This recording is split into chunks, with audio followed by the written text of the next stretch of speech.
Bonjour. Attendez, j'ai pas réglé l'objectif. Ah là c'est bon. Bonjour. Bonjour tout le monde. Hop, bienvenue les amis. Comment ça va? Est-ce que tout roule pour vous? Quel jour on est? On est jeudi? Merci Momo. On est jeudi, ouais. Incroyable. Bonjour à tous. Merci Master Legan. Merci Blueby. Merci Tommy.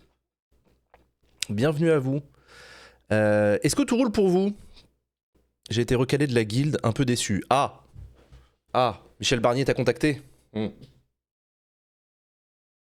Ah, il est un peu aux abois, hein.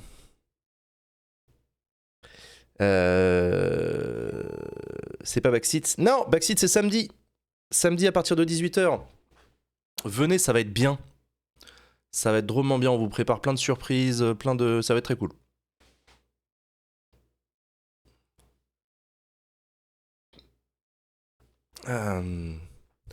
Est-ce que Eric Besson a été contacté? Oh, la blague est vieille.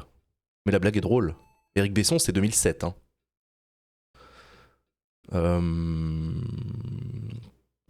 Non, moi je me suis réveillé malade ce matin. Je suis malade. Ouais. Tu connais le réveil où t'as mal à la tête, puis t'as une petite douleur dans la gorge, pas très forte, toute petite. Mais tu sais que c'est le début des emmerdes. Tu sais que ça va être chiant. Et ben voilà. Moi ce matin je me suis réveillé comme ça. Trop relou.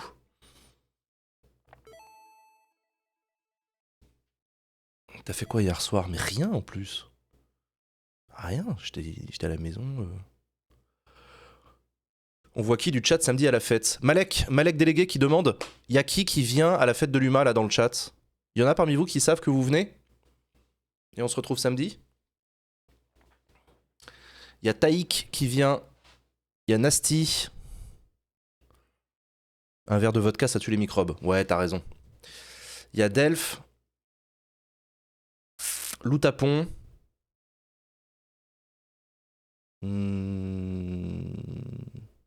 Eno.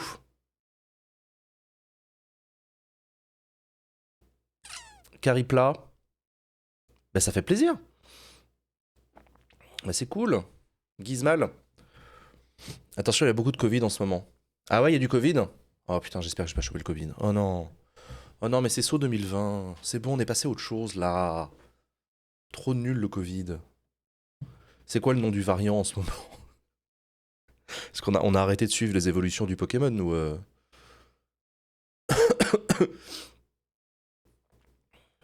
Si tu fais pas le test, tu sauras jamais. Ouais, non, mais je vais aller le faire demain.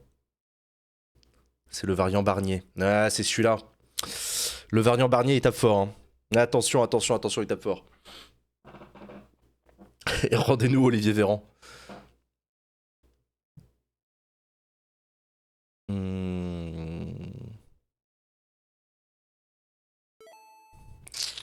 Comment va votre composition du gouvernement aujourd'hui? Bah, on n'en sait pas plus, hein. On n'en sait pas plus, hein. Michel Barnier, il a dit voilà. Il a dit voilà. Il a dit voilà, il y aura un gouvernement la semaine prochaine. Ok? On attend de voir. Gouvernement qui devrait aller des républicains aux macronistes, a priori. Alors, la question, c'est y aura-t-il des personnalités issues de la société civile, des personnes venant de la gauche? J'ai du mal à l'imaginer. Mais on verra, hein.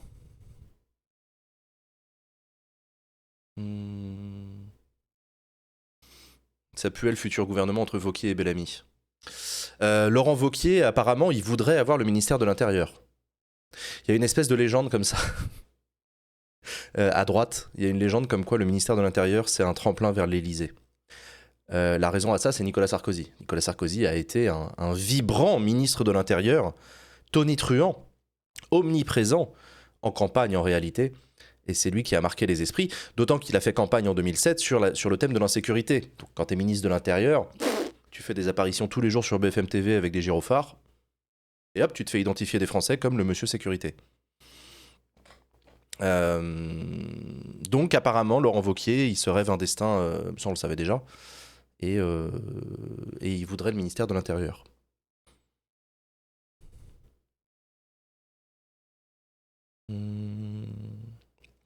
Valls a été à l'intérieur aussi, mais pas président pour autant. Ah non, mais personne à part Nicolas Sarkozy. Hein.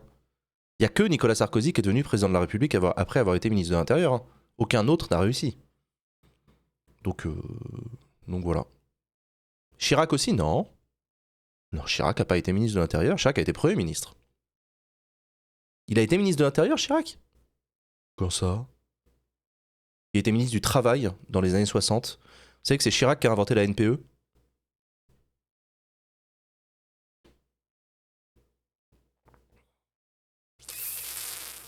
Ministre de l'Agriculture aussi, ouais.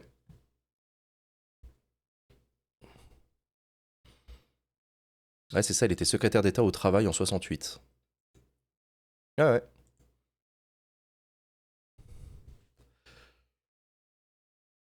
Il a été 3 mois ministre de l'Intérieur ?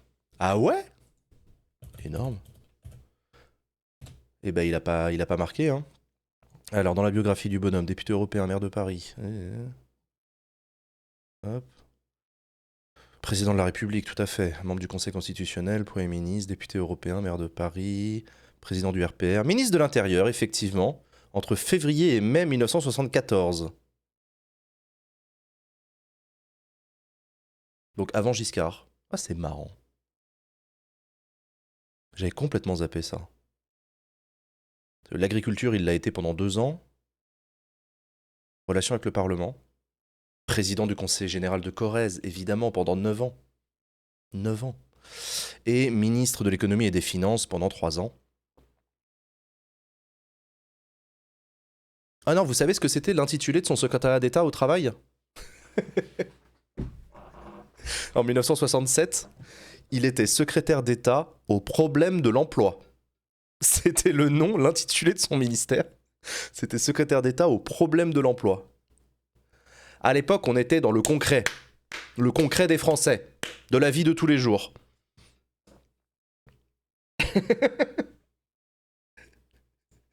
Pourquoi est-ce qu'on fait pas un ministère de l'Intérieur qui s'appelle le ministère aux problèmes des jeunes, aux problèmes de la jeunesse ?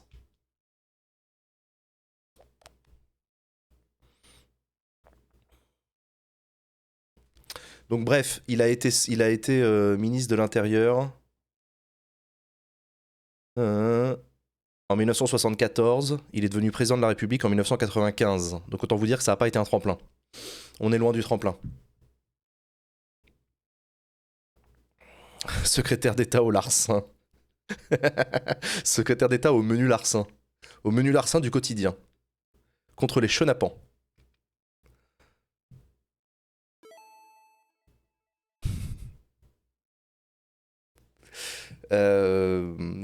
Donc, donc actuellement, Michel Barnier est Premier ministre aux problèmes du gouvernement.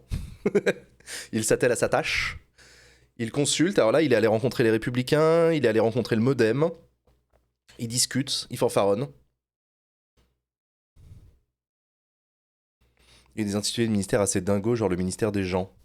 Ça a vraiment existé, ça, le ministère des gens ? J'avais pas le souvenir. Hein.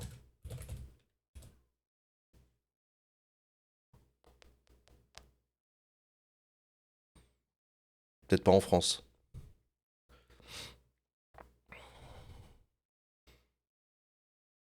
Bah, on verra bien ce qui va nous sortir sur sa setlist finale. Hein. Ce sera la semaine prochaine. Je vous rappelle que la rentrée du Parlement se fera a priori à partir du mardi 1er octobre. Je ne sais pas si on commence direct avec une séance de questions au gouvernement. En tout cas, il y aura un discours de politique générale, ça c'est sûr. Discours de politique générale suivi d'une prise de parole de tous les représentants des différents groupes à l'Assemblée. Il n'y aura pas de vote à l'issue. Il ne va pas demander la confiance, il n'est pas fou. Par contre, il y aura une motion de censure qui va être déposée très vite. Donc il y aura un vote de censure.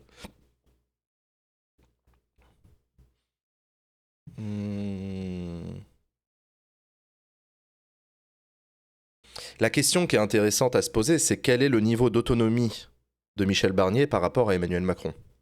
Est-ce qu'il est l'obligé d'Emmanuel Macron ? Est-ce qu'il est son collaborateur ? Ou est-ce qu'il a une forme d'autonomie ? Parce que je me suis posé la question. Évidemment, le Premier ministre, le chef du gouvernement est l'obligé du président de la République dès lors que le président de la République a une majorité. Par définition, c'est le président qui préside. Mais plus que ça, c'est le président qui gouverne en réalité. C'est tout le problème d'ailleurs de la Ve République et du système présidentialisé. Mais Michel Barnier, qui a été nommé Premier ministre à l'issue d'une galère qu'on a tous suivie en direct à l'Élysée, où le président de la République ne trouvait pas de Premier ministre, euh, peut-être que... Peut-être que Michel Barnier, en réalité, il a les coups des plus franches que ce qu'on pense. Je serais curieux de savoir si Michel Barnier s'autorisera à être frontalement en désaccord avec le président de la République sur certains points. L'air de dire, si t'es pas content, mon coco, tu veux nommer qui Premier ministre? Je te rappelle que tu n'y arrives pas. Je te rappelle que je suis le seul que tu as réussi à nommer. Donc peut-être que Michel Barnier va se révéler. Peut-être que Michel Barnier va se révéler au sens d'une autonomie politique vis-à-vis du président de la République.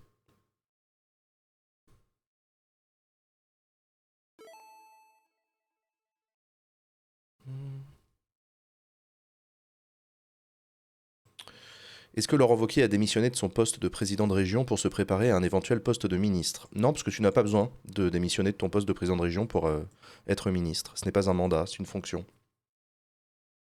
On se souvient de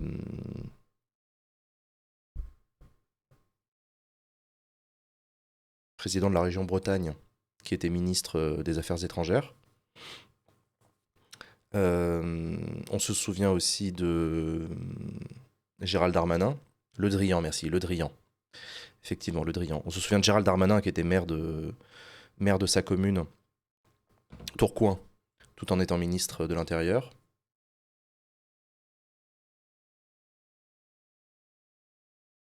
Après, par contre, le cumul des mandats est interdit avec le mandat de député, de parlementaire. Donc Wauquiez, à mon avis, il a démissionné de son poste de président de la région Auvergne-Rhône-Alpes uniquement pour cette raison-là.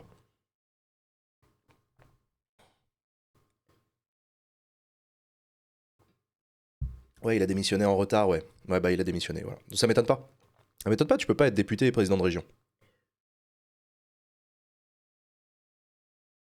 Christophe Béchu aussi, ouais, Béchu, il était maire de... maire d'Angers. Maire d'Angers, Christophe Béchu. Ouais. Euh... T'as un avis sur le cumul des mandats? Ah, moi, je suis contre le cumul des mandats. J'ai fait campagne contre le cumul des mandats à l'époque, en 2012.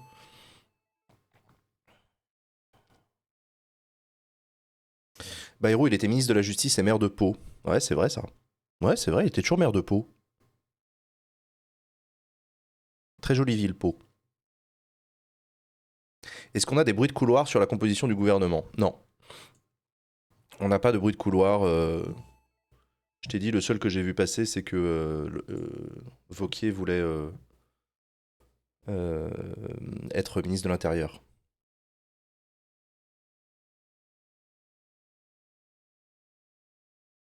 Et Rachida Dati est toujours maire du 7e. Et Rachida Dati est toujours maire du 7e arrondissement de Paris, tout en étant ministre de la Culture. Tiens d'ailleurs, est-ce que Rachida Dati va rester à la Culture?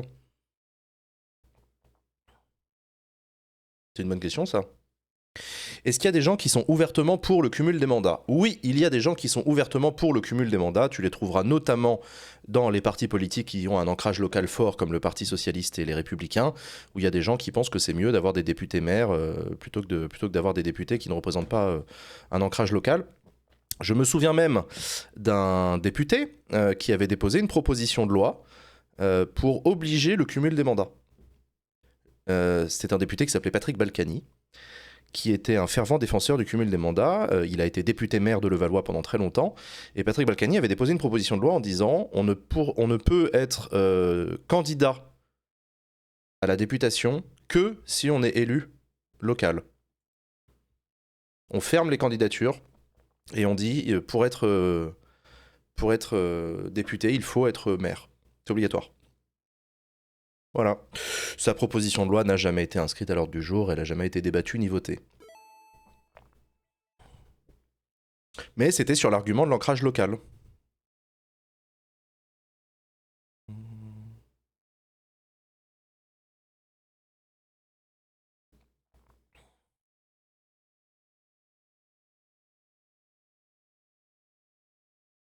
Hmm. Est-ce que les députés macronistes pourraient se diviser sur le soutien à Barnier après son discours de politique générale? Alors, à mon avis, les députés macronistes vont être disciplinés au moment du vote sur la motion de censure. C'est-à-dire, je n'imagine pas de députés macronistes voter la censure de Michel Barnier. En revanche, là où il y aura peut-être de l'indiscipline, ce sera sur le vote sur les textes. Peut-être que Michel Barnier aura du mal à récolter toutes les voix macronistes dès lors qu'il s'agira de faire voter des textes qui porteront la marque puissante de l'extrême droite, comme par exemple une nouvelle loi immigration, qui pourrait être en préparation, nous dit-on. On verra.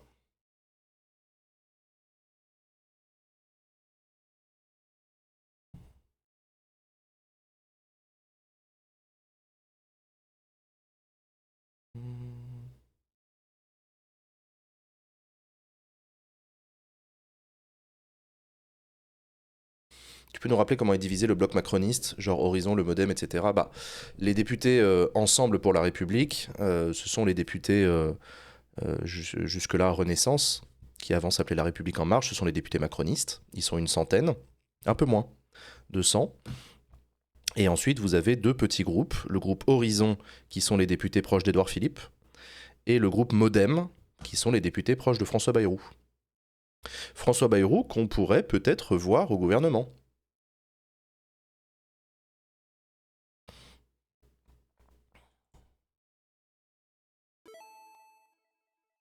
Hmm.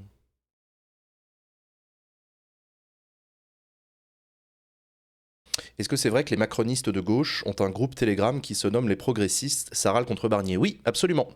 Absolument. Il y a un petit groupe WhatsApp, il y a un groupe Telegram qui a été créé par des députés pas hyper chauds pour le gouvernement Barnier au sein des macronistes.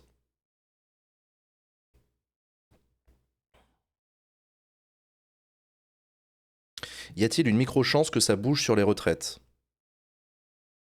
Non. Non, parce que le Rassemblement national n'a jamais été très clair sur sa position sur la réforme des retraites.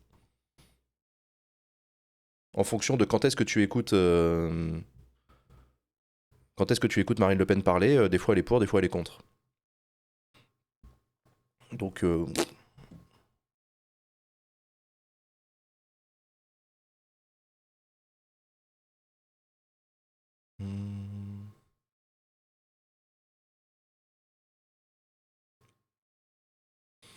Ils étaient chauds pour quoi comme gouvernement, ces progressistes? Bah, l'aile gauche de la Macronie, ils étaient plutôt favorables à un Bernard Cazeneuve. Ils auraient été plus à l'aise avec un Bernard Cazeneuve, Premier ministre, sous la coupe du NFP, plutôt qu'avec un Michel Barnier, Premier ministre, sous la coupe du RN.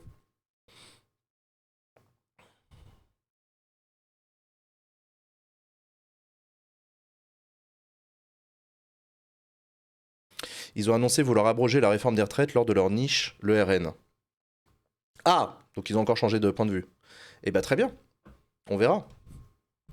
Est-ce que la gauche va voter l'abrogation de la réforme des retraites proposée par le RN?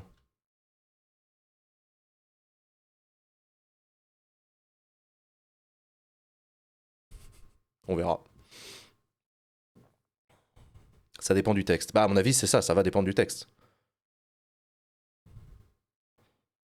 Parce que l'abrogation, Enfin, je vous rappelle que pour abroger un texte de loi, il faut pas juste écrire la loi machin est abrogée. Ça n'existe pas. Il faut présenter une contre-réforme, un contre-système, avec son financement, avec ses règles, etc. Donc on verra ce que propose le RN.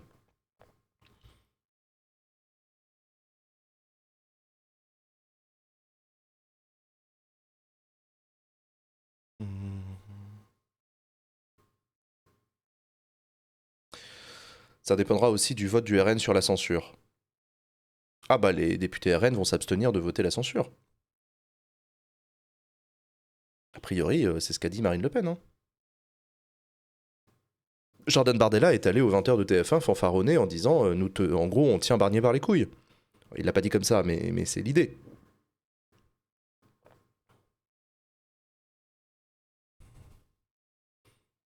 Donc,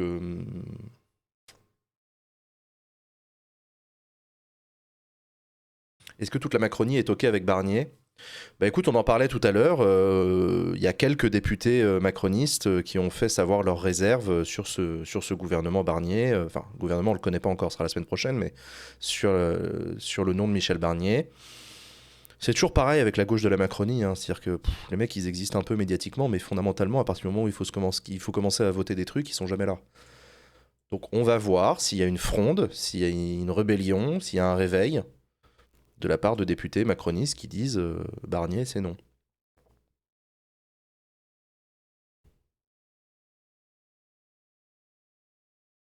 Tu penses qu'il va être censuré, Barnier? Ah non, non, non, non, Barnier ne va pas être censuré. Les seuls qui vont voter la censure, c'est le NFP. Et le NFP, c'est 200 députés. C'est pas assez. Peut-être 210, si on gratte un peu du côté de Lyot, etc.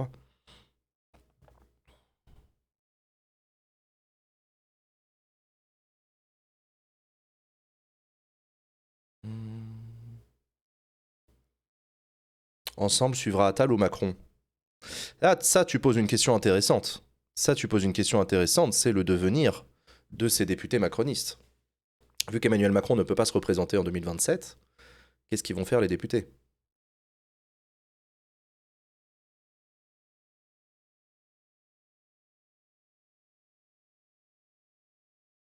Peut-on imaginer revoir Macron président en laissant passer un mandat présidentiel? Absolument, oui. Emmanuel Macron pourra tout à fait être candidat à la présidentielle de 2032. Rien ne l'en empêche.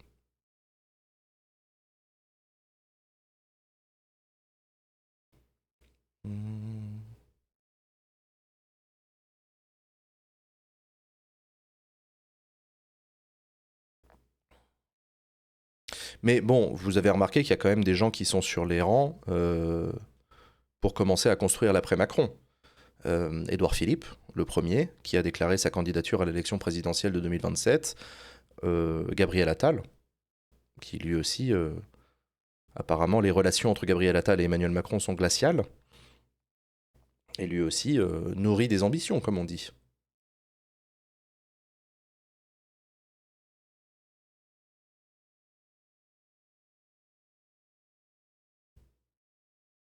Est-ce que ça s'est déjà vu un président qui se représente après 5 ans de pause? Oui, ça s'est vu avec Nicolas Sarkozy, qui a tenté de revenir mais n'a pas réussi. Nicolas Sarkozy souhaitait être candidat en 2017. Il a repris le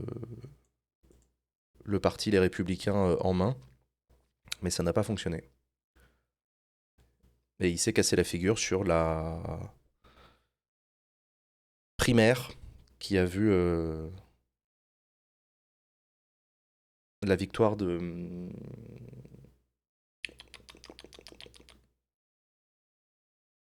présidente de la région Île-de-France.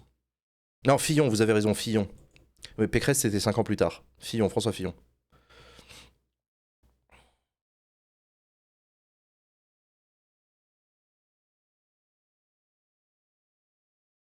Si jamais il est destitué, est-ce que ça lui donne le droit de se représenter pour un mandat complet?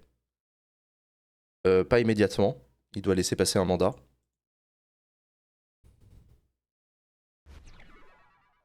Après, Sarkozy n'avait pas fait de mandat. Oui, tu as raison. Oui, oui, non, tu as raison. Alors, je vous rappelle que la règle qui interdit de faire plus de 2 mandats successifs, c'est nouveau hein, dans la Constitution. Ça date de 2008. Avant, ça n'existait pas. Je me souviens que les Chiraciens, en 2006, disaient que peut-être Jacques Chirac pourrait être amené à se présenter contre Sarko. Bon, finalement, non. Non. Alors, ils avaient essayé de propulser Dominique de Villepin. Dominique de Villepin, c'était le poulain de la Chiracie contre Sarko. De Villepin est nommé en 2005 Premier ministre, et De Villepin essaye de marquer l'esprit des Français en montrant son énergie et en déposant un projet de loi sur le travail des jeunes, qui s'appelait le CPE. Et pour bien montrer à tout le monde qu'il est prêt à agir fortement, etc., et que c'est un mec plein d'entrain, il annonce que la loi sera adoptée par 49.3 dès le début. Même pas on discute, etc. Il avait une majorité, hein. Il avait une majorité. Mais il a dit let's go 49.3. Bon, la suite de l'histoire, c'est les plus grandes manifestations étudiantes qu'on ait jamais connues. Et le destin présidentiel de Dominique de Villepin est parti, en même temps que sa loi sur le CPE.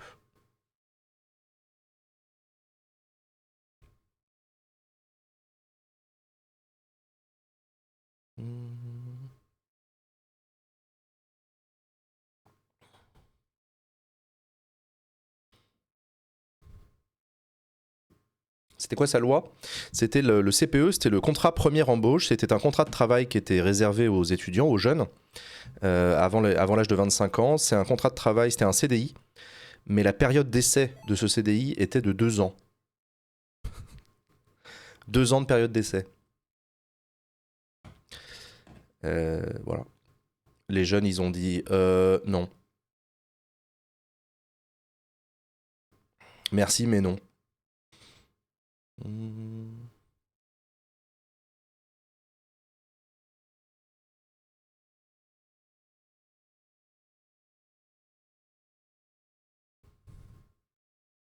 Est-ce qu'on a une idée de la politique que va mener le nouveau Premier ministre? Ça commence à se dessiner, oui, il sera une politique de droite, avec une politique de l'offre très, très forte, une rigueur budgétaire a priori parce que les dérapages budgétaires sont complexes et sont assez criants, notamment cette année. Donc là, le premier budget, à mon avis, va être très serré. Une politique de fermeté en matière de sécurité, d'immigration.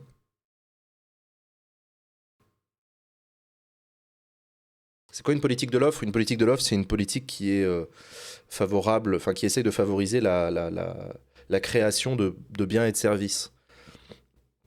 Donc c'est une politique qui favorise les acteurs économiques, les entreprises en l'occurrence. Politique de l'offre, c'est tu fais baisser le coût du travail par exemple, pour booster l'emploi, favoriser l'activité, politique d'investissement également. Et une politique de la demande, c'est une politique où tu augmentes les salaires par exemple, pour booster la consommation. Voilà, c'est un peu caricatural, mais c'est les deux grandes méthodes de la relance économique.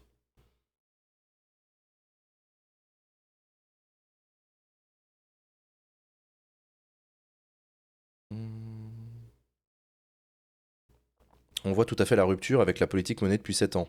Ah, mais personne n'a promis de rupture, hein. Si, Barnier, il a parlé de rupture?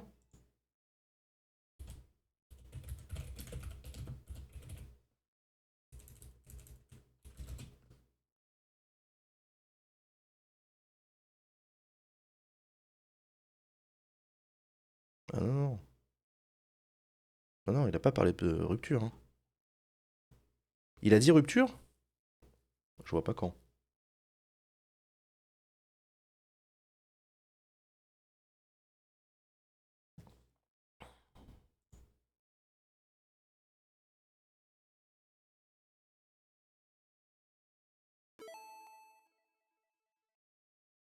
Pour certains conservateurs, Macron est de gauche. Ah, pour beaucoup de conservateurs, Macron est de gauche, oui. Il y a plus de gens qui considèrent que Macron est de gauche que de gens qui considèrent que Macron est de droite, hein. Si tu regardes le résultat des élections...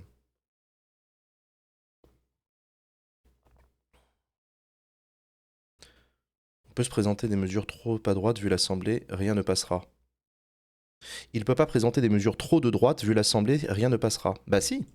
Bah si. Est-ce qu'il a besoin d'esquiver les motions de censure du Rassemblement national?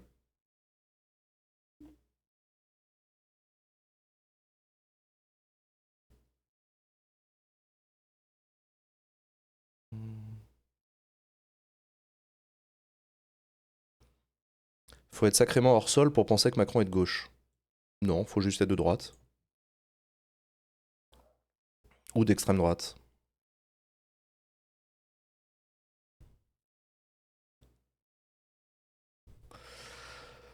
Bruno Le Maire, la France ne doit pas revenir en arrière sur le rétablissement des comptes publics. C'est ça la post-réalité. Quoi? La France ne doit pas revenir en arrière sur le rétablissement des comptes publics. Mais non, mais c'est normal. Enfin, c'est normal qu'il dise ça. Bruno Le Maire.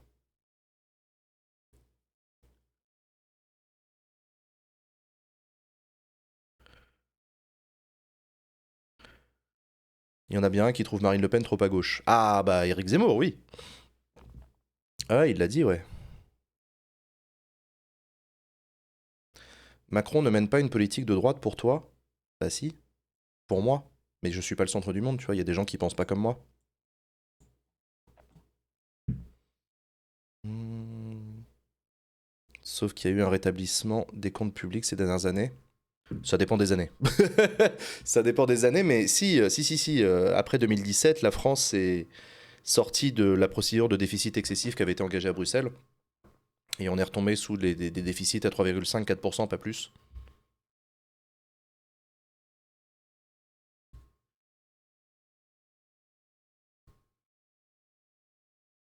Hmm.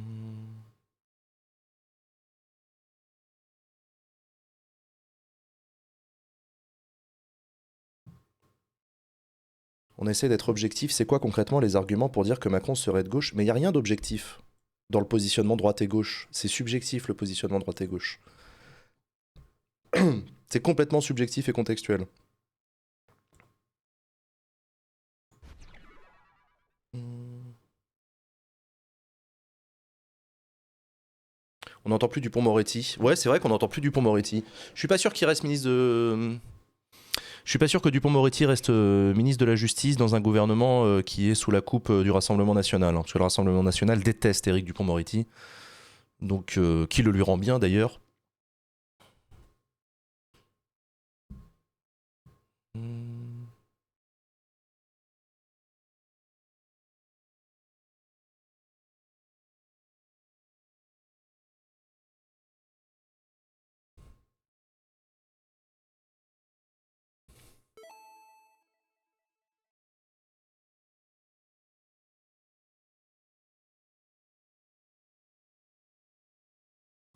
Hmm.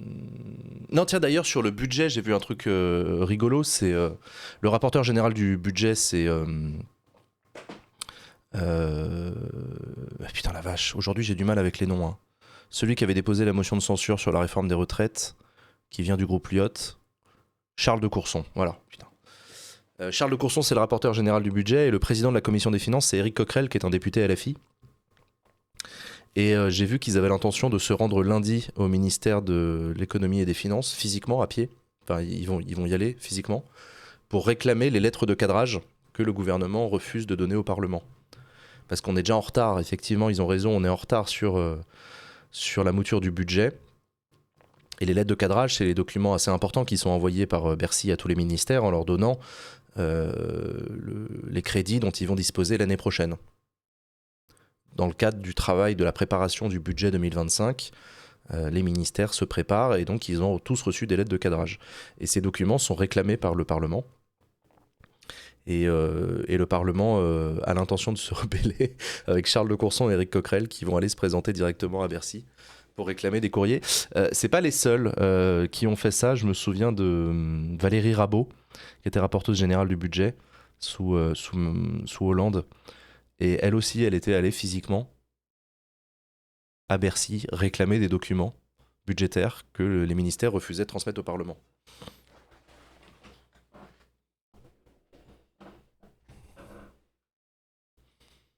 Mmh.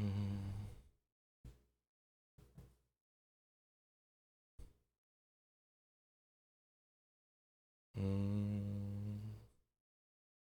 Coquerel s'est exprimé sur Ruffin sur Inter ce matin. Ouais, j'ai vu que François Ruffin avait décidé de faire une rentrée tonitruante dans les médias à l'occasion de la proposition de la sortie de son nouveau bouquin. Euh, François Ruffin qui tape très très fort sur son ancienne famille politique, la France Insoumise, hein, qu'il a quitté seulement depuis quelques mois, puisque la rupture a été consommée après les élections législatives de juin dernier. Et François Ruffin qui tape très fort et qui accuse la France Insoumise de faire de la politique au faciès. Alors c'est intéressant parce que sortie de François Ruffin, cette sortie de François Ruffin intervient 24 heures après la fameuse, 48 heures plutôt, la vidéo là de Jean-Luc Mélenchon dans les manifs de samedi dernier contre contre la nomination de Barnier à Matignon. Il y a une vidéo qui circule où on voit Mélenchon qui est dans la foule, qui marche et qui discute avec je sais pas qui, et qui parle de la stratégie qu'il faut adopter, et qui dit il faut foutre le paquet, en gros il dit il faut foutre le paquet dans les quartiers populaires et auprès des jeunes, dans les banlieues, auprès des abstentionnistes de banlieue, le reste on perd notre temps, c'est là que doit être notre stratégie, etc. Et j'ai vu plein de gens, plein d'opposants à Jean-Luc Mélenchon, sortir cette vidéo en disant haha, haha, voilà, les masques tombent. Jean-Luc Mélenchon, pensant qu'il n'y a pas de micro, révèle la véritable nature de son projet. Et oui, moi je me suis dit, oui, vous savez, il suffit de l'écouter, Jean-Luc. Hein. Mais ça fait quand même quelques années qu'il parle dans des micros, ce monsieur. Il a toujours dit ça. Non, il n'a pas toujours dit ça, pardon. C'est la stratégie de la France Insoumise depuis 2022. C'est la stratégie de la France Insoumise, mais c'est la stratégie assumée de la France Insoumise. De dire on met le paquet sur les quartiers populaires, les jeunes issus de l'immigration et les abstentionnistes. Et c'est d'ailleurs ce que reprochait François Ruffin à Jean-Luc Mélenchon, de dire bah oui mais du coup on oublie complètement l'électorat des régions désindustrialisées en fait, des ouvriers en fait, l'électorat ouvrier, notamment là d'où vient François Ruffin, la ville d'Amiens, qui est très représentatif de cet électorat-là, quoi.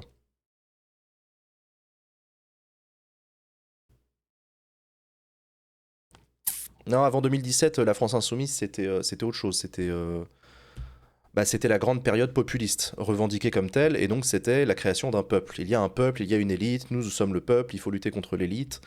Ça a été le discours pendant plusieurs années, et c'est en 2022 que ça a évolué.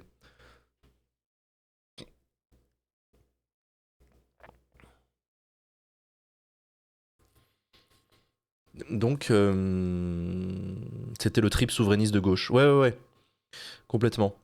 C'était ça 2017. Donc 2022, c'est effectivement une stratégie différente pour la France Insoumise, mais peu importe. Tout ce que je dis, moi, c'est qu'en fait, cette stratégie, elle est publique. Genre, vraiment, en fait.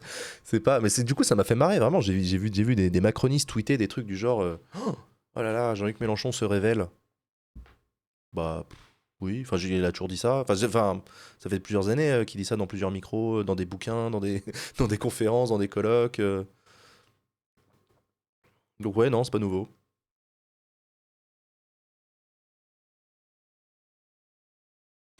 Du coup, faites mieux, ça s'adressait à qui? Bah, à lui-même. Euh, En fait, les deux gauches que représentent Ruffin et Mélenchon devraient se compléter, les villes et la ruralité. Oui. Oui, non, mais bien sûr. Enfin, c'est l'intérêt d'avoir un parti large, un parti politique qui brasse large, avec des personnes différentes, qui ont des conceptions différentes. Mais c'est pas le cas de la France Insoumise.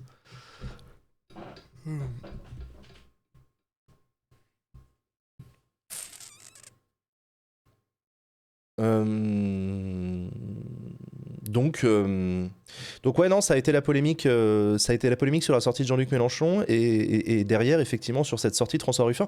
François Ruffin qui tape très très fort, hein, je veux dire, il décrit un Jean-Luc Mélenchon particulièrement violent dans ses propos contre la population d'Amiens, les Amiénoises et les Amiénois. Euh,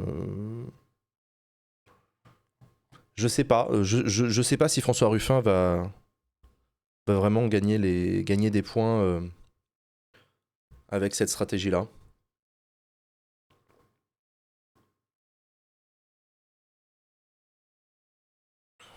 Mélenchon va se représenter en 2027 où il va enfin laisser sa place. Ah non, Jean-Luc Mélenchon, il est parti pour se représenter en 2027. Hein.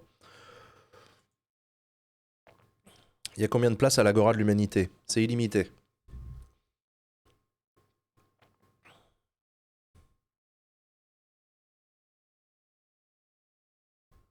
Peut-être sur l'électorat socialiste? Bah. L'électorat socialiste, il a déjà le Parti socialiste. Hein. Il n'y a pas besoin de François Ruffin.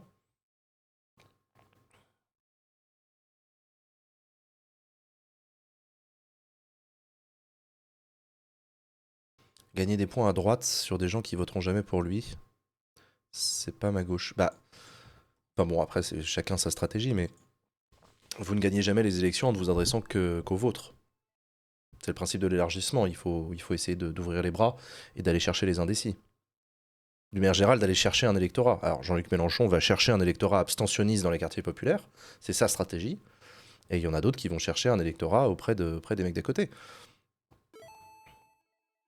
Je sais plus qui avait dit si la gauche veut gagner, il faut absolument qu'elle réussisse à séduire une partie de l'électorat qui a voté Macron en 2017 et en 2022. Mais par conviction, hein, pas des gens qui ont voté au second tour face à Le Pen. Non, non, non.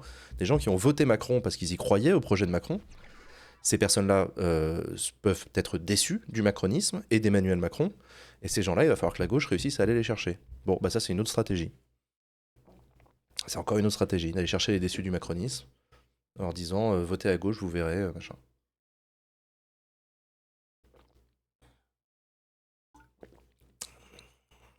Et pour ça, on va commencer par éviter de les insulter, ces gens-là.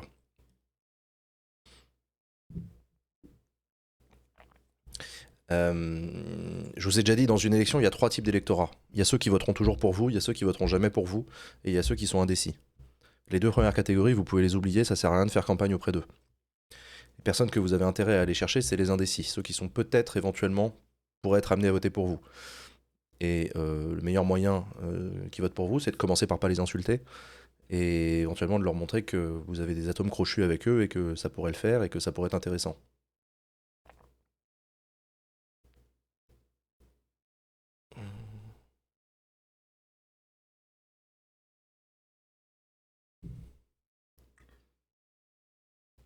Donc tu es d'accord avec Mélenchon, hein? Je suis d'accord avec tous les leaders politiques de la scène politique nationale. Marine Le Pen, c'est pareil. Marine Le Pen, c'est exactement la même stratégie. Elle dit moi, si je veux devenir présidente de la République, c'est pas en faisant voter que les gens d'extrême droite. Parce que les fachos dans ce pays, ils sont pas majoritaires. Donc il va falloir que je lisse mon image, il va falloir que j'aille chercher un électorat sarkozyste des années 2010 pour leur dire venez, regardez, on a changé, on n'est plus infréquentable, vous pouvez voter pour nous, etc. La fameuse droite décomplexée de Nicolas Sarkozy, venez voter pour nous, etc. C'est exactement ce que fait Marine Le Pen.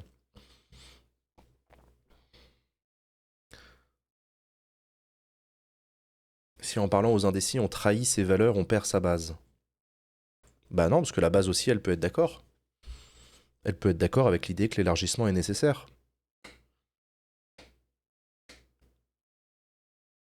Il vaut mieux remporter une élection avec un compromis plutôt que faire 5% avec les honneurs. C'est une question de point de vue. Hein. Il y a des gens, il y a plein de gens qui ne veulent pas gagner les élections. Hein. Il y en a plein. D'ailleurs, cette question-là dont je suis en train de parler, c'est exactement la discussion qui anime les écologistes.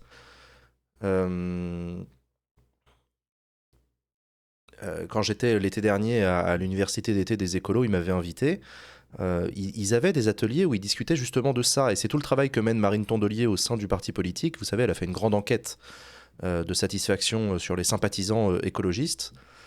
Et elle disait, et c'est intéressant parce qu'elle disait, en fait, si vous demandez aux Français aujourd'hui est-ce que vous vous sentez écolo, il y a des dizaines de millions de Français qui se disent oui, oui, j'ai une fibre, je me sens écolo, etc. Et elle disait, bah, comment ça se fait que ces gens-là, ils sont pas au parti? Le parti des écologistes. Pourquoi est-ce qu'on n'arrive pas à les attirer? Et toute la réflexion du parti doit être de se dire, bah, comment on fait pour ouvrir les bras et essayer d'aller chercher ces gens-là? En leur disant, bah, il y a un parti, il y a un bulletin de vote qui représente votre sensibilité, etc. Et c'est tout le travail intellectuel que fait le parti actuellement. Je ne sais pas s'ils vont y arriver. D'ailleurs, le fait qu'ils se renomment les écologistes, ça fait partie de ces stratégies-là. Avant, ils s'appelaient Europe Écologie Les Verts. Personne ne comprend rien, c'est compliqué. En plus, c'est très partisan. Enfin, c'est vraiment Europe Écologie et Les Verts confusionnés pour faire un parti qui s'appelle Europe Écologie Les Verts. Ça pue la tambouille politicienne, ça emmerde tout le monde. Et du coup, elle a décidé de rebrander le parti en disant maintenant on va s'appeler les écologistes. Tout simplement, on s'appelle les écolos. C'est nous, on est là. Et on essaye d'attirer à nous des gens qui ont une fibre.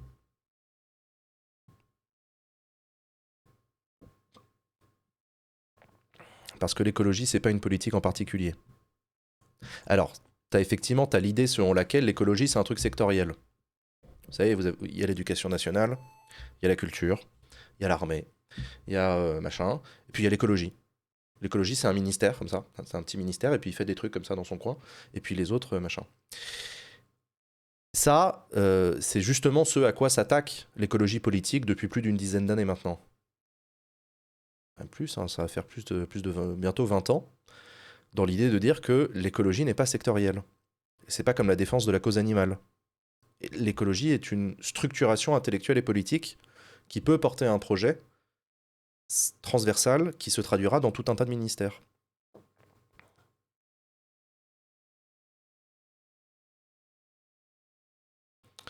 Et ça, c'est le travail intellectuel qu'ils essayent de mener. Donc vous voyez que les partis politiques, c'est aussi des machines à réfléchir, qui s'interrogent sur leurs perspectives, sur leur potentiel de gain en termes d'électorat, que tout le monde n'est pas d'accord sur la stratégie. Moi,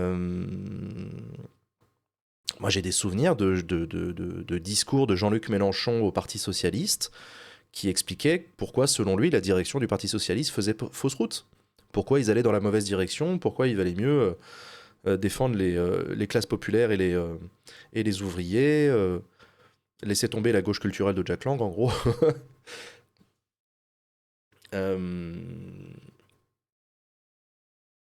Bon, et Jean-Luc Mélenchon, il a jamais été purgé du PS, parce que le PS, c'est un parti démocratique, donc il n'y a pas besoin de faire de purge. Tu peux avoir une opposition interne. Hein. Bah, d'ailleurs, actuellement, vous le voyez bien, avec Olivier Faure, qui a plus de 45% de son bureau national contre lui, mais qui est quand même au parti.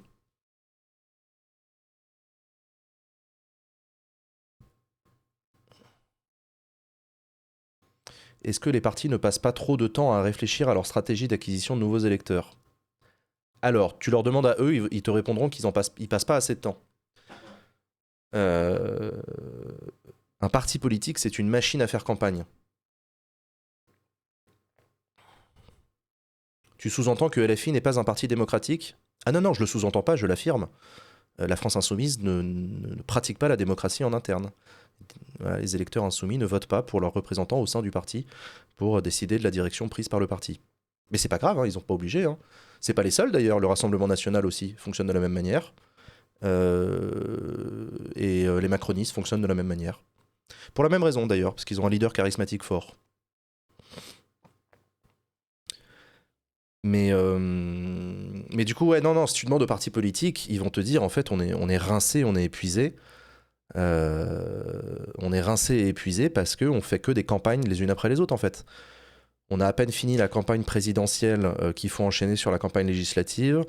2 ans plus tard, tu as une dissolution surprise, on repart en campagne pendant plusieurs mois, etc. Le travail intellectuel, malheureusement, c'est un travail de temps long et les partis politiques tirent la langue. Hein.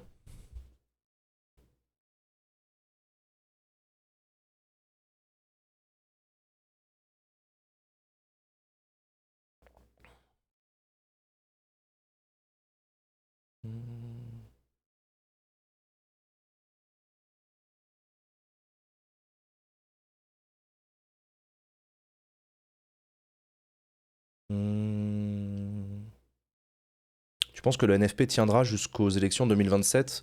Oui, si Michel Barnier reste Premier ministre, le NFP va tenir parce que le NFP est dans l'opposition. Ce à quoi on va assister, les amis, c'est la renaissance du clivage gauche-droite. Hein. Pur et dur. On va avoir un gouvernement de droite, franchement de droite, Michel Barnier, qui s'assume de droite, et en face, il y aura une opposition NFP, de gauche.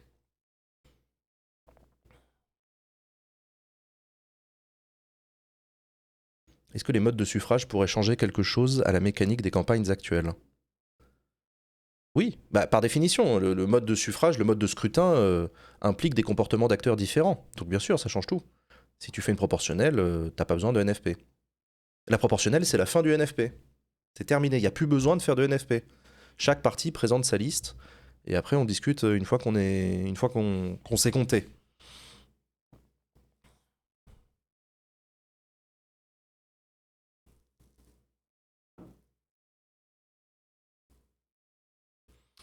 Plus la gauche fait sa politique et plus la droite gagne des électeurs dans toute l'Europe.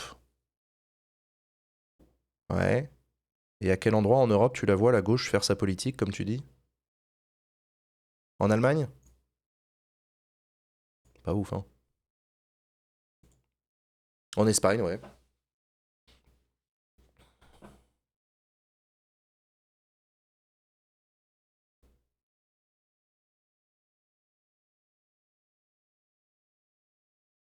Au Venezuela. Hmm. Non, mais c'est particulier.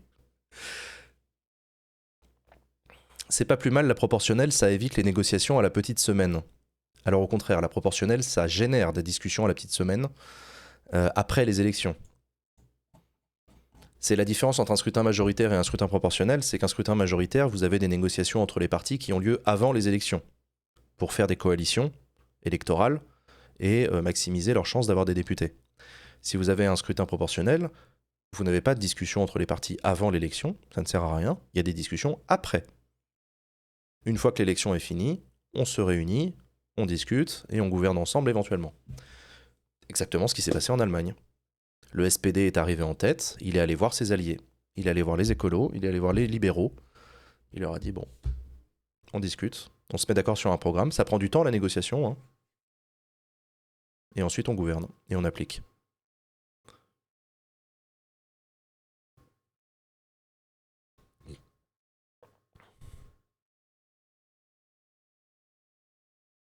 S'il y a une proportionnelle, il n'est plus question de représentation locale. Ça dépend comment tu fais ta proportionnelle. Si tu fais ta proportionnelle par département, par exemple, tu peux favoriser quand même une représentation locale.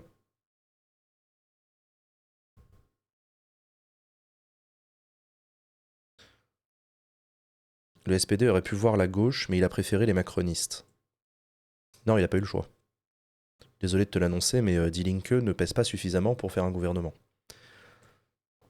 Non, le SPD n'a pas eu le choix, il a été obligé d'aller voir les macronistes, comme tu dis, les libéraux.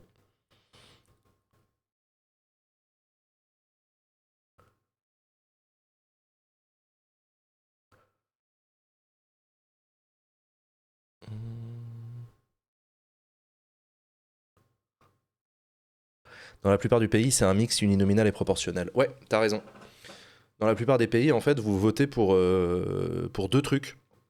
Vous votez pour un candidat dans votre circonscription et pour un parti politique au niveau national.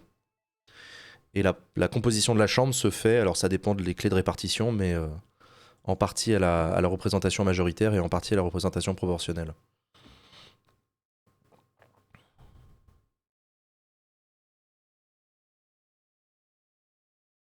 On fait une proportionnelle par circonscription sinon. Bah non, ça ne sert à rien, parce que par circonscription, il n'y a qu'un seul député. On va pas faire une proportionnelle pour un seul poste. On fait une proportionnelle quand il y a plusieurs postes à pourvoir.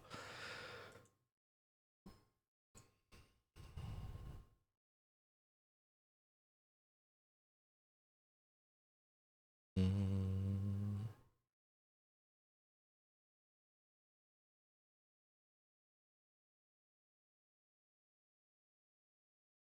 Étant donné que la gauche est majoritaire presque uniquement dans les grandes villes, plus une représentation proportionnelle serait importante, moins ça leur serait favorable.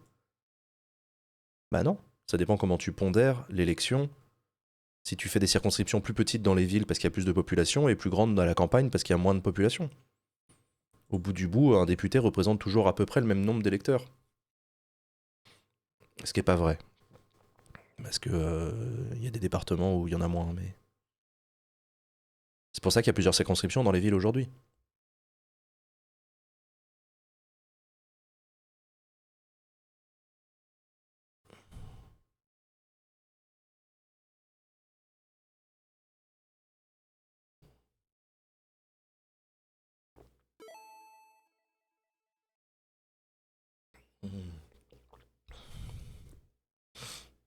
Ça va nous faire du gerrymandering à la française, on va avoir des gros problèmes.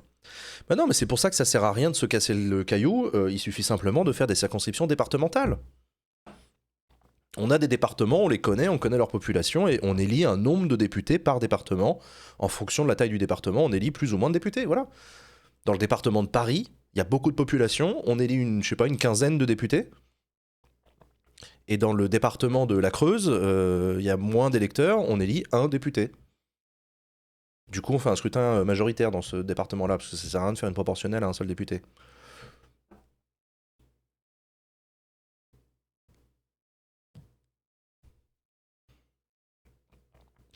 Actuellement à Paris, on en élit 18. Ouais, j'étais en train de chercher dans ma tête combien il y avait de députés à Paris. Le nombre, c'est 18, t'as raison. C'est pour ça que j'ai dit une quinzaine. Donc la France va tourner autour de Paris. Mais non. Pourquoi tu dis ça? Le système qu'on a actuellement, c'est le même, hein.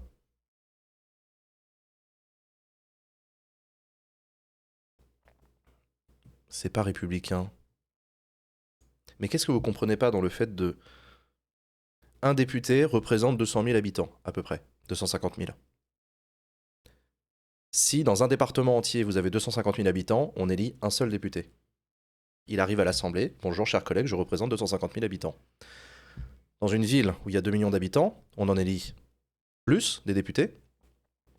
Et les députés représentent toujours 250 000 habitants. Donc ils arrivent à l'Assemblée en disant bonjour, chers collègues, moi aussi je représente 250 000 habitants. C'est égalitaire. C'est.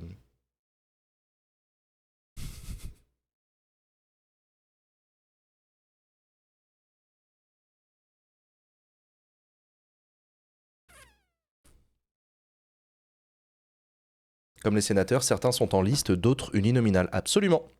Les élections sénatoriales sont parfois au scrutin proportionnel et parfois au scrutin uninominal selon les départements. Absolument.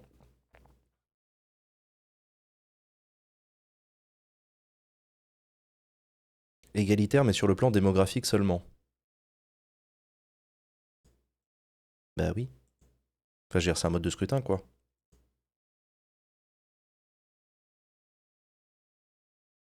Pourquoi pas de proportionnelle intégrale?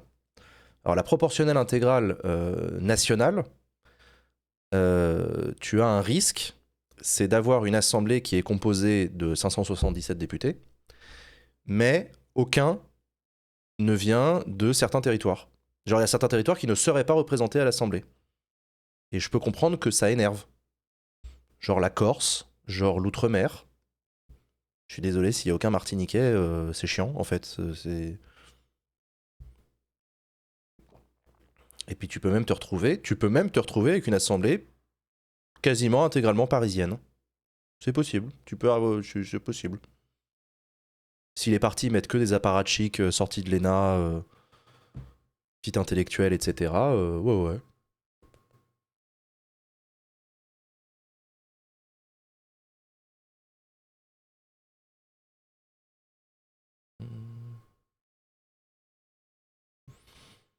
Tu dirais quoi aux gens qui disent que si on a Barnier, c'est parce que le PS a refusé Cazeneuve?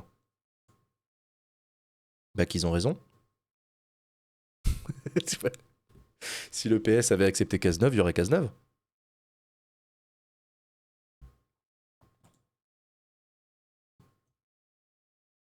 Non, par contre, il y a un truc qui m'énerve. Il y a un truc qui m'énerve. Euh, C'est quand Emmanuel Macron dit je peux pas nommer Lucie Castet parce que sinon elle serait censurée. Quand Emmanuel Macron dit ça, il se présente comme le président au-dessus des partis très gaullien, machin, etc. Il fait mine de constater un état de fait qui arriverait si d'aventure Lucie Castet avait été nommée à Matignon. La vérité, c'est que Lucie Castet, elle a été censurée. Elle l'a été. Dès lors que sa censure dépend de l'acceptation ou non d'Emmanuel Macron, lui-même, puisqu'il est à la tête d'un groupe de 100 députés, 130 si on rajoute les autres, ça veut dire qu'Emmanuel Macron a refusé la nomination de Lucie Castet. Il l'a censurée, avec le RN. Donc faut pas nous présenter ça comme vous savez, il y a peu de chances qu'elle y arrive hein, et tout. Mais en fait, c'est toi qu'elle doit convaincre. C'est lui qui a la main sur les députés macronistes.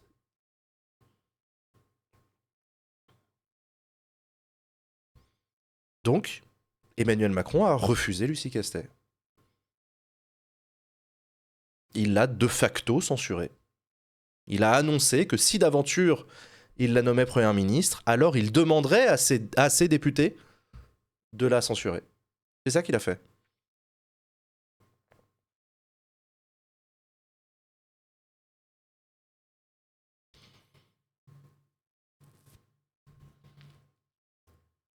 trouve ça un peu trop pratique parfois de genre se mettre au-dessus de la mêlée et tout. Non, non, t'es pas au-dessus de la mêlée, mec. Hein. T'es à la tête d'un groupe d'une centaine de députés. Hein. Les majorités se font et se défont en fonction de ton bon vouloir. En partie. Pas seulement, mais en partie.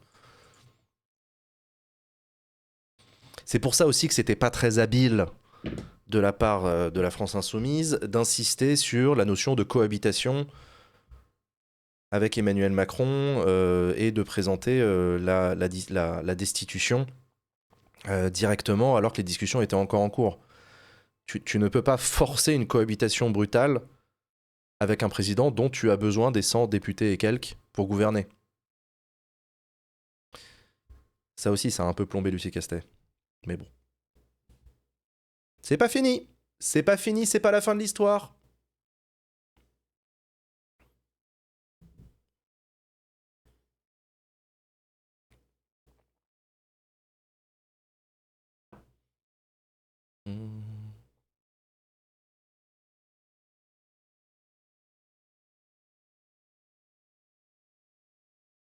Parce que c'est pas une cohabitation. Non, ça peut pas être une cohabitation.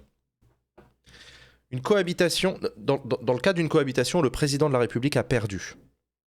Au sens de, il n'a plus les moyens de faire quoi que ce soit. Il est dans l'opposition. François Mitterrand, en 1986, il a une minorité de députés. Il ne peut pas bloquer Chirac, il ne peut pas. Quand bien même il le veut, quand bien même il en meurt d'envie, quand bien même il a envie de l'étrangler, là, Chirac, il ne peut pas le faire.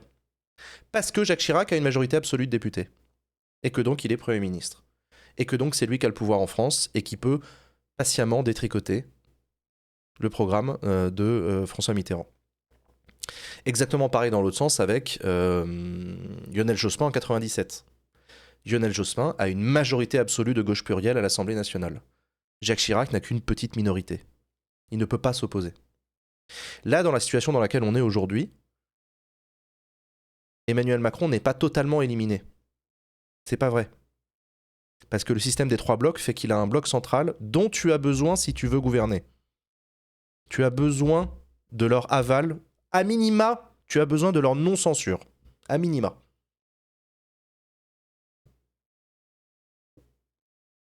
Donc Emmanuel Macron a encore la possibilité de participer à la discussion.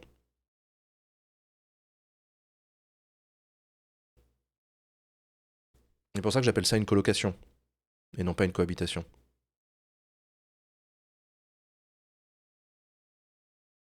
Dans ce cas-là, en tant que bloc central, tu perds jamais. Exactement. Ça, c'est toute la puissance du bloc central. Tu participes presque toujours.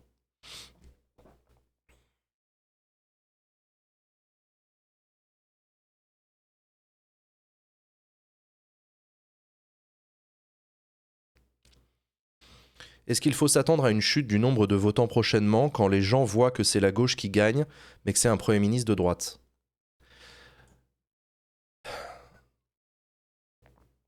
Malheureusement, il y a des gens qui, depuis 2 mois, disent que la gauche a remporté les élections législatives de juin 2024. Ces gens-là vous mentent. Ce n'est pas vrai.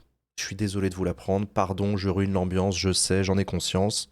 La gauche n'a pas gagné. La gauche a 200 députés dans une assemblée qui en compte 577. J'appelle pas ça une victoire. J'appelle ça avoir le droit de participer à la table des négociations. C'est pas la même chose.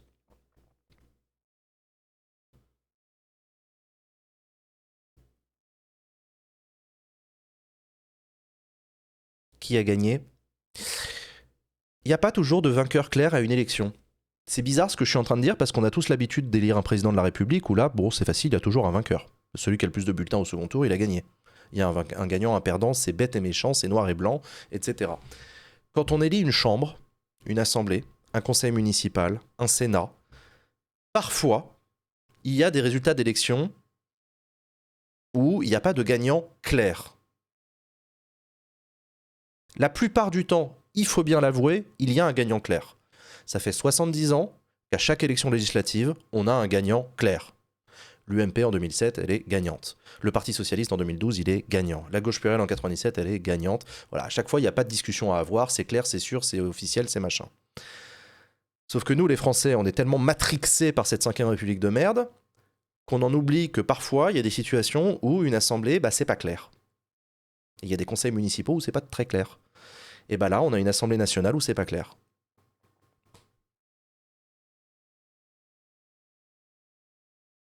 Donc, désolé de vous le redire encore une fois, la gauche n'a pas gagné les élections législatives de juin 2024. C'est plus compliqué que ça. C'est plus subtil. C'est discutable.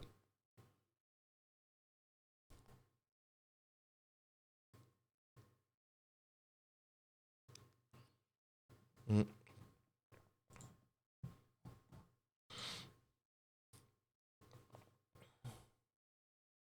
La gauche est arrivée première, mais elle n'a pas gagné. Ouais,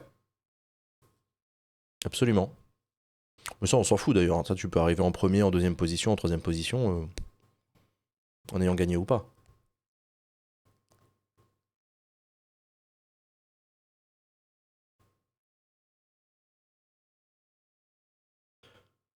Hmm. À partir de combien de grains de sable y a-t-il un tas? C'est une jolie question. C'est une jolie question.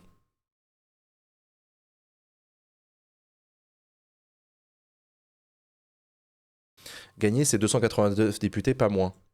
Ça dépend. Ça dépend parce que... alors oui, ça c'est sûr, 289 députés, c'est une victoire claire. Évidente, machin, oui. En 2020, en 2022, pardon, les macronistes ont obtenu 245 députés. Mais à l'époque, c'était assez clair qu'ils étaient les seuls en position de gouverner. Qu'il n'y avait pas de coalition possible pour les renverser d'une manière ou d'une autre. Donc même à 245 députés, les macronistes ont clairement gagné les élections législatives de 2022.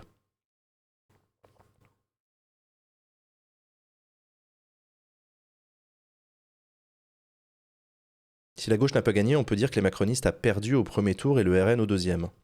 Oui, on peut tirer des conclusions comme ça, mais qui n'excluent pas nécessairement de la participation au pouvoir. C'est ça en fait le truc qu'il faut comprendre. C'est que gagner, perdre, c'est pas très intéressant. On s'en fout un peu. La question c'est est-ce que vous êtes en mesure de participer au pouvoir?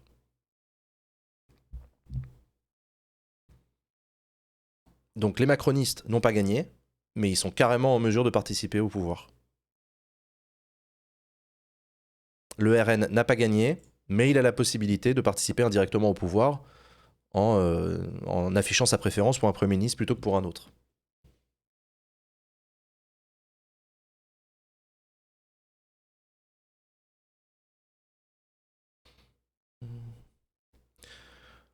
T'as une vision très bourgeoise de la politique, tu la vois vraiment comme un jeu d'esprit qui n'a pas vraiment d'importance. Tu suis une série télévisée alors qu'on parle de la survie d'hommes et de femmes. Eh bah vas-y, montre-moi la voie. Pensez-vous que Barnier va proposer beaucoup de LR sur les ministères? Bah oui, je pense. Oui, je pense que les républicains, ils font partie, là, clairement, de la direction du truc.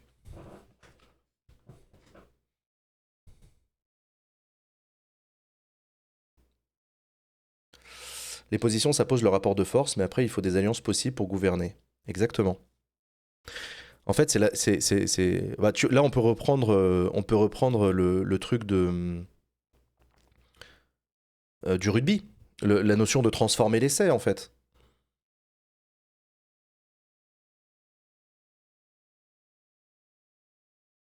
Hmm. Une victoire, ça se transforme.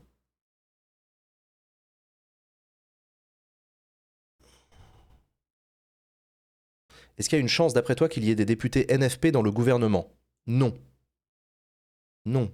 Le NFP est opposant à Michel Barnier. Parce qu'ils iraient foutre dans la participation à un gouvernement qui est placé sous la coupe bienveillante de Marine Le Pen.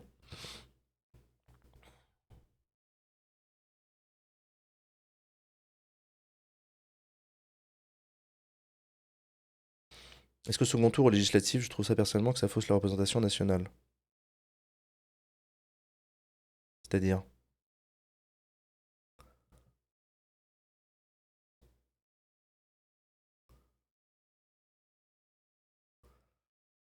Hmm.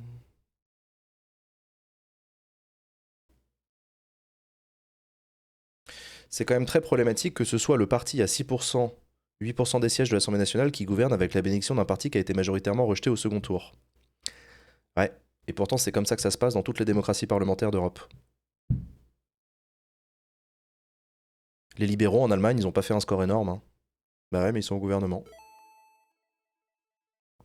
Les écolos, pareil.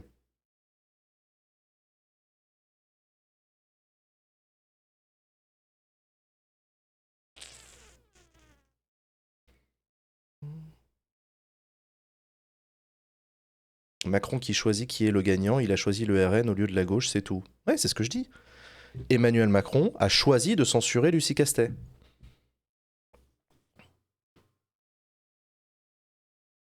C'est pour ça que c'est pour ça que Emmanuel Macron n'est pas en dehors du jeu. Il n'a pas perdu les élections, il n'est pas en dehors du jeu parce qu'il a un groupe d'une centaine de députés qui est central et qui peut apporter ses voix ou ses abstentions dans le circuit.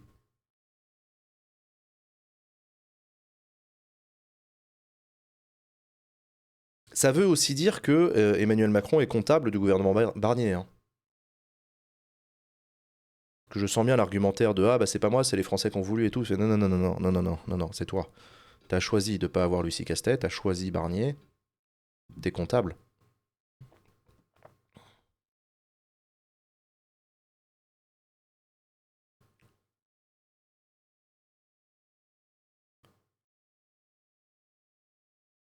Est-ce que certains ministres vont garder leur poste? Je sais pas, moi je te dis, je me posais la question pour Rachida Dati.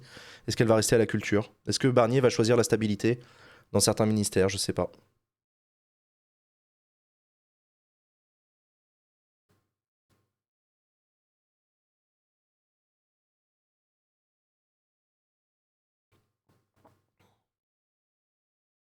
Darmanin aussi, il peut rester. Darmanin, il a annoncé qu'il ne souhaitait pas rester. Si j'ai bien compris.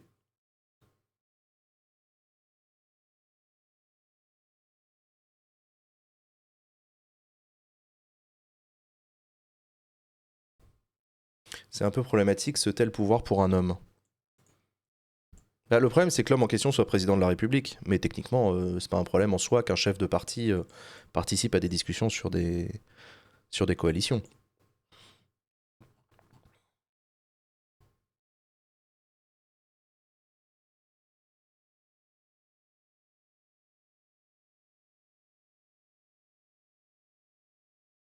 Après, honnêtement, qui voudrait gouverner vu les marges de manœuvre? La dette qui est tabou commence à devenir très problématique pour le prochain gouvernement. Est-ce que c'est regarder le documentaire de l'assaut contribuable associé? Non, alors contribuable associé, c'est pas le genre d'association que je recommande. Très très proche de l'extrême droite. Hein. Mais au demeurant, si vous êtes d'extrême droite, ça doit vous plaire, il n'y a pas de problème. Euh, et puis surtout, la question de savoir qui voudrait gouverner vu le contexte, j'ai envie de te dire, on gouverne pas dans un contexte facile, on gouverne jamais dans un contexte facile.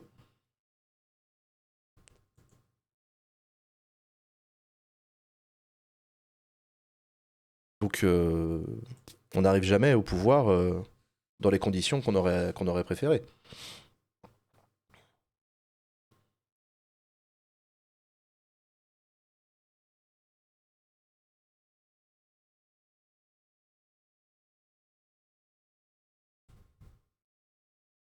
L'ambiance serait différente si les parlementaires siégeaient. Tout se passe à côté des institutions en ce moment. Oui, mais ça, de toutes les manières, c'est pas très grave. L'Assemblée va siéger début octobre. Hein. Alors, je pense que l'Assemblée gagnerait à siéger un peu avant quand même, ne serait-ce que pour rattraper son retard en matière de débat budgétaire, mais bon.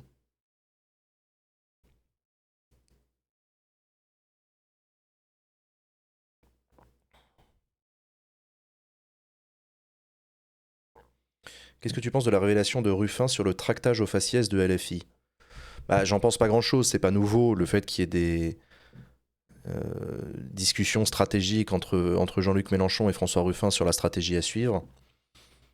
Je trouve ça curieux que François Ruffin ait choisi ce ton de passer à l'attaque. Et je vois pas très bien qu'est-ce qu'il a à y gagner. Donc on verra.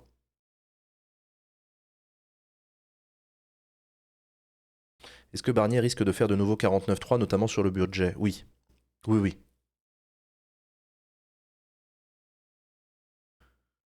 Oui, oui. Sarkozy ministre? Non.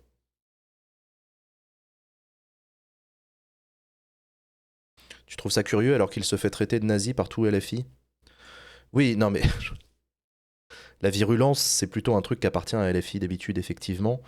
Euh, mais mais c'est pour ça aussi que je trouve ça bizarre que François Ruffin ait choisi la virulence pour y répondre. Tu vois, t'as pas grand-chose à gagner à jouer sur le terrain du harcèlement avec les harceleurs. Je, je sais pas, je trouve ça curieux.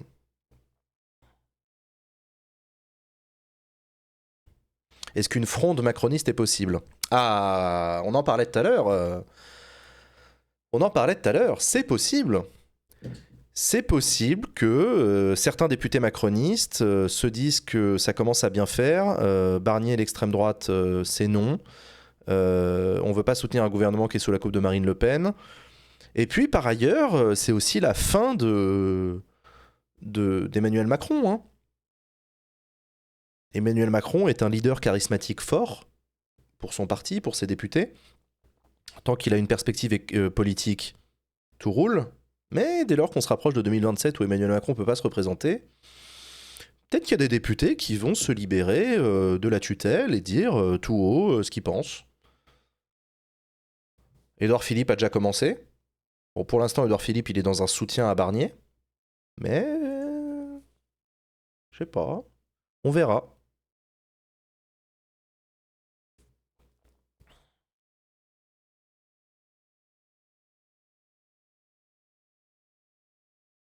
Est-ce que c'est la fin du Front républicain? Non, parce que le Front républicain, c'est un phénomène électoral. C'est pas un programme de gouvernement.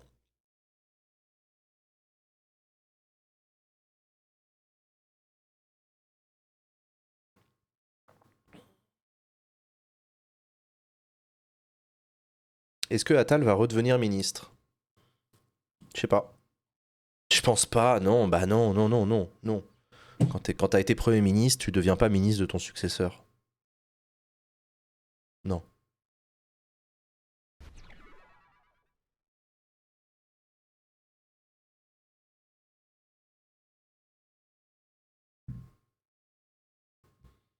Hmm.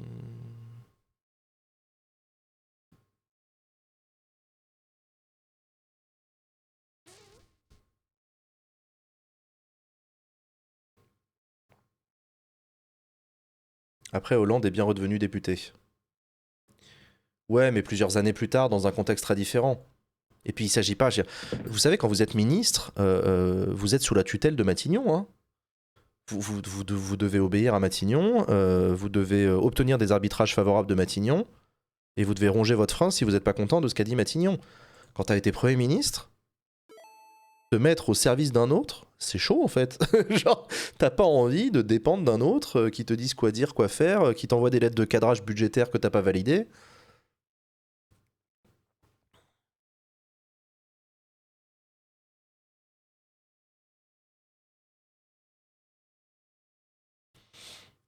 Ah, ça me ferait chier, hein. Fabius l'a fait. Ouais, mais des années plus tard. Encore une fois, il y avait de l'eau qui avait coulé sous les ponts. Nouvelle, nouveau paradigme, nouveau fonctionnement, etc. C'est pas tout à fait pareil.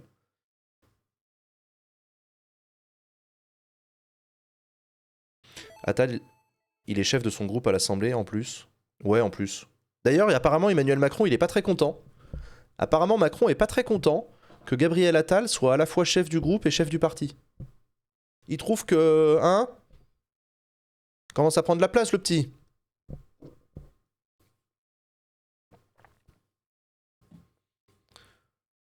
Est-ce que Zemmour est finito en politique? Ça, c'est une bonne question. Bon, on peut dire qu'on n'est jamais fini en politique d'abord. Éric Zemmour, il a raté. Il a raté son lancement en politique. Je vous rappelle que quand Éric Zemmour s'est lancé à créer son parti Reconquête et a annoncé sa candidature à l'élection présidentielle, c'était à la fin de l'été 2021, il était crédité dans certains sondages de 20% des voix au premier tour. Genre énorme. Morale de l'histoire, après une campagne laborieuse, où il s'est particulièrement ridiculisé sur les passages en plateau télé, Éric Zemmour a fini à 7%, ce qui est pas dégueulasse comme score, mais ce qui est très très loin de casser la baraque, machin. Mais c'est après que ça a été encore pire, c'est qu'il n'a pas réussi à faire élire un seul député Reconquête aux élections législatives de 2022, et en 2024 pas plus. T'y croyais à ces 20%? Mais j'en sais rien, j'ai pas à croire ou à pas croire, hein. Je constate juste qu'à un moment donné, il y a une partie de l'opinion publique qui soutenait Zemmour.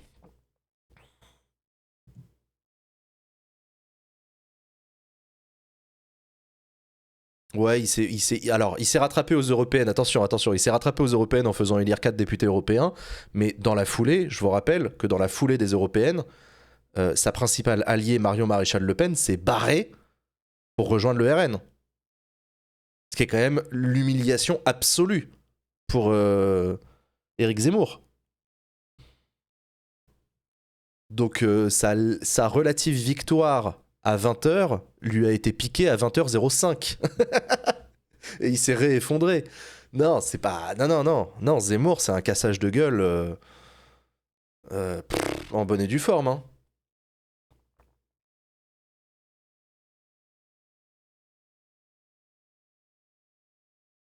C'est vrai que Marion Maréchal était un sacré trophée. Ah bah carrément. D'autant que Marion Maréchal, elle venait pas toute seule. Elle venait avec une bande de jeunes cadres du RN, smart, talentueux, etc. Enfin, il en avait besoin de ouf. Il était très heureux, Éric Zemmour, de pouvoir compter sur cette jeunesse, sur ce savoir-faire, etc. Je vous rappelle qu'Éric Zemmour, à part prendre la parole sur des plateaux télé et écrire des bouquins, il ne sait rien faire. Hein. Oh, je veux dire, créer un parti politique, faut du savoir-faire. Hein. Il en faut du jeune intelligent, etc. Et Marion Maréchal, elle en a tout le tour du ventre, puisqu'elle a créé la première école de formation, là, l'INSEP. L'ICEP, je sais plus comment ça s'appelle, à Lyon.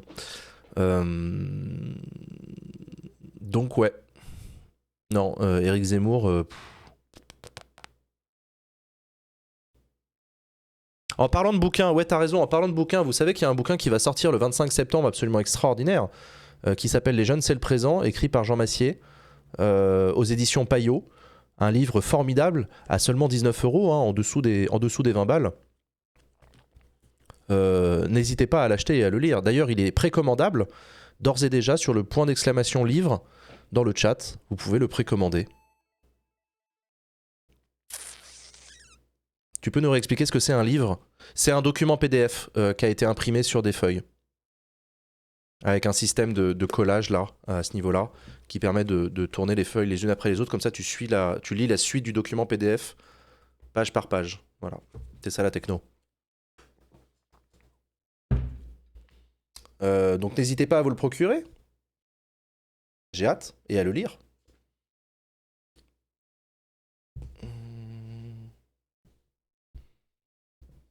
Pourquoi t'as écrit un bouquin? Parce que j'avais envie que tu le lises.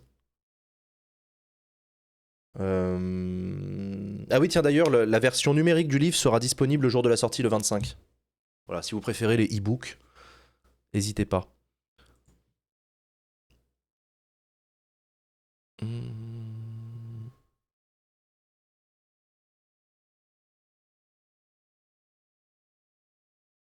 Trop bizarre de faire un stream au lieu de faire un bouquin. C'est quoi numérique? Numérique, ça veut dire digital. Pardon. Excuse-moi, à chaque fois je passe à côté, je suis désolé.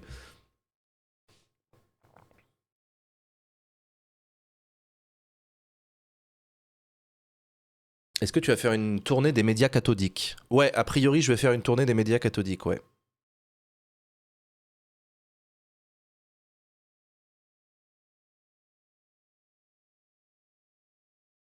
Hmm.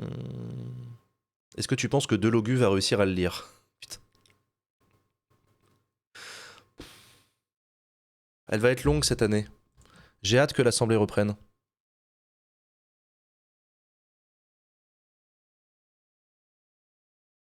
Est-ce que les macronistes pourraient devenir la nouvelle droite en écrasant LR et le virage à droite de la politique Macron?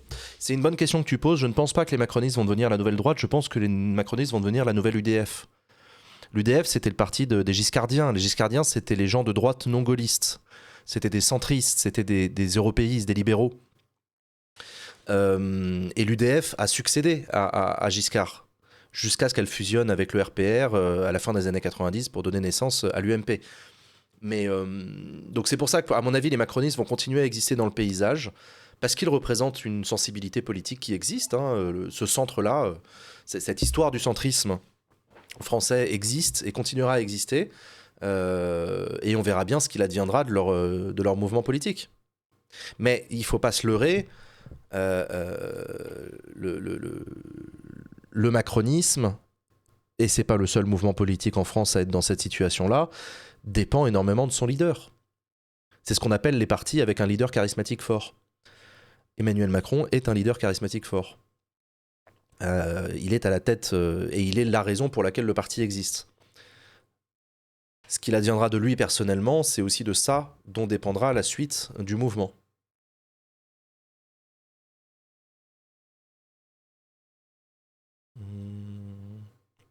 Le néolibéralisme, c'est pas le centre. Si, c'est le centre en France, historiquement. Faure était un leader charismatique macroniste. Qui ça? Olivier Faure? Non, Olivier Faure, il est à la tête du Parti Socialiste.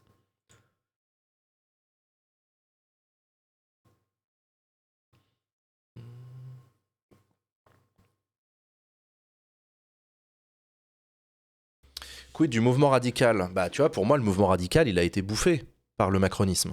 Déjà qu'il n'existait plus trop, j'ai beaucoup de respect pour les Valoisiens, mais à part Borloo, qui était la dernière figure nationale du Parti radical, on peut pas dire que le Parti radical marquait beaucoup les esprits nationalement. Alors localement, il était très puissant, il avait quand même un groupe, il a toujours d'ailleurs un groupe au Sénat, donc ça représente pas personne non plus, mais hier, le Parti radical a été complètement bouffé euh, depuis longtemps.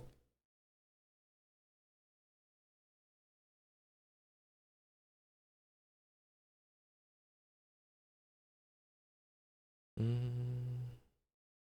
Radical dans son centrisme. Oui, le radicalisme, il ne faut pas le confondre avec la radicalité, c'est pas la même chose. Le radicalisme est une école de pensée politique française qui a été particulièrement puissante sous la Troisième République, à un moment où se structurait justement le parlementarisme et la République. Et ça s'est transformé au cours du XXe siècle en une force centriste, républicaine, laïque, libérale. Libérale, mais pas seulement. Enfin, si tu écoutes Hervé Marseille, etc., il t'explique quand même que la sécurité sociale, c'est aussi ce qui fait la force du pays. C'est pas seulement le PIB qui doit compter. Donc, voilà.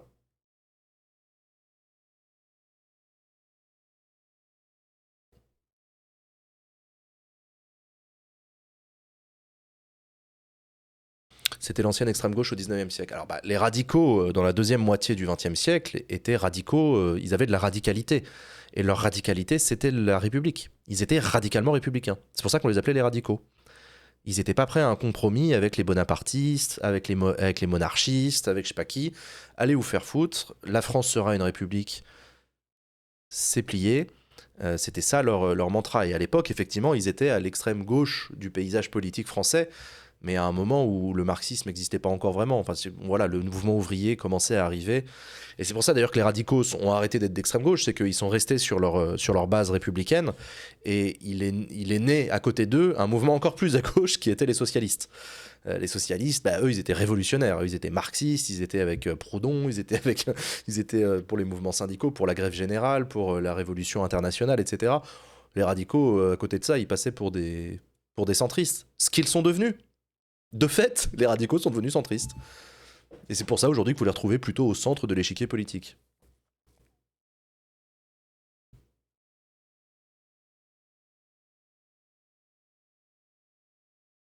Hmm.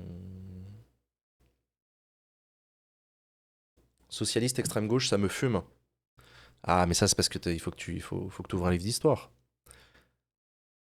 Euh, C'est sinistrissime. Bah non. Le libéralisme, c'est le centre. C'est pas que le centre, mais le centre français, historiquement, est plutôt un défenseur, effectivement, de la propriété privée, de l'initiative individuelle, du mérite. Donc oui, oui, oui, le libéralisme économique fait partie des valeurs qui sont prônées par le centre.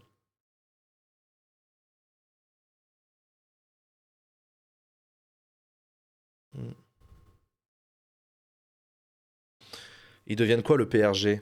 Parti radical de gauche. Bah écoute, ils ont toujours un groupe au Sénat, hein. À mon avis, ils s'ambiancent dans les loges maçonniques, hein. C'est à peu près le dernier endroit où ils existent. Je suis méchant. Mais ils sont toujours alliés du Parti Socialiste. Bernard Tapie était au PRG. Ouais, dans les années 80. Ça remonte, hein. Taubira en 2002, oui.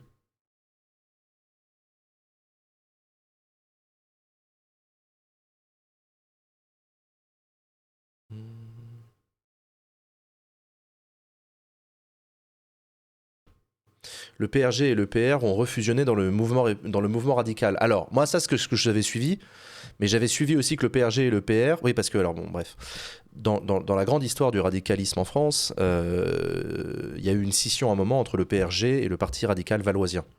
PRV, qui est en gros le parti radical de droite. Donc il y avait le parti radical de droite, le parti radical de gauche. Le parti radical de gauche était l'allié du Parti socialiste et de François Mitterrand, et le parti radical de droite était plutôt l'allié des mouvements de l'UDF, du RPR, etc. Et ils ont passé leur temps à se faire des bisous, puis à se redétester, puis à se refaire des bisous et tout. Puis à un moment, ils ont refusionné, je me souviens. Et un mois plus tard, on a appris qu'ils se rescissionnaient et qu'après, ils se remettaient ensemble.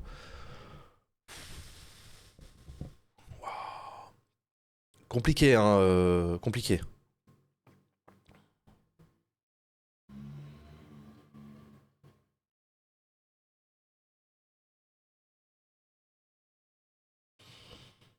Hmm. Couple toxique, ouais. Ouais, ouais, ouais.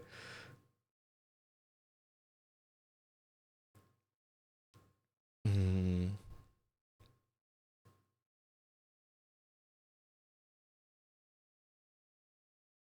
Et les groupes trotskistes alors?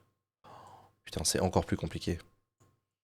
Non, mais quand tu commences à diguer un peu dans les mouvements politiques en France, tu te rends compte qu'il y a des gens qui ont fait des thèses entières d'histoire uniquement sur le lambertisme. Ouais. Tu dis qu'il y a des gens qui sont ultra calés et quand tu essayes de suivre un peu ça de loin, c'est toujours très complexe. D'ailleurs, il me semble que le PRV est dans sa structure juridique le plus ancien parti politique encore en activité. Oui, oui, le PRV est le plus ancien parti politique de France. Euh, Le PRV, il a été fondé en 1901.